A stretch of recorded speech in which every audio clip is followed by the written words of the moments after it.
La commune d'Abomey-Calavi au Bénin symbolise le point de retour des Africains et des Afro-descendants en Afrique.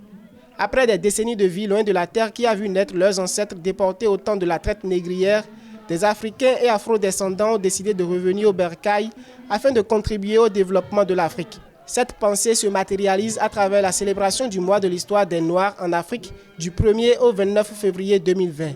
Les festivaliers entendent poser des actes concrets pour les années futures. Abomey-Calavi est désormais le temple des Afro-descendants. Je caresse l'idée et le doux rêve que le Bénin soit le premier pays de l'histoire en Afrique qui officialise le mois de l'histoire des Noirs.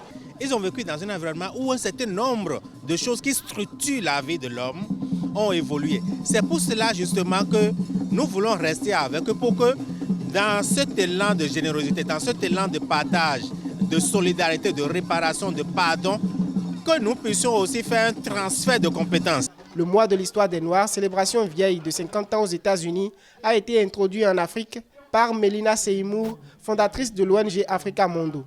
Il s'agit d'un événement citoyen à caractère participatif, incluant des activités scientifiques, touristiques, culturelles et artistiques pour assurer la révélation des talents. Nous avons surtout le devoir d'avoir une terre, la terre-mère nourricière, et que nous devons y faire couler de nouveau le lait et le miel.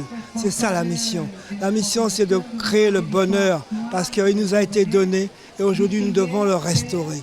En dehors du Bénin, le mois de l'histoire des Noirs s'effectue aussi au Sénégal, en Côte d'Ivoire, au Congo, au Tchad et aux Comores sous l'impulsion de l'ONG Africa Mondo.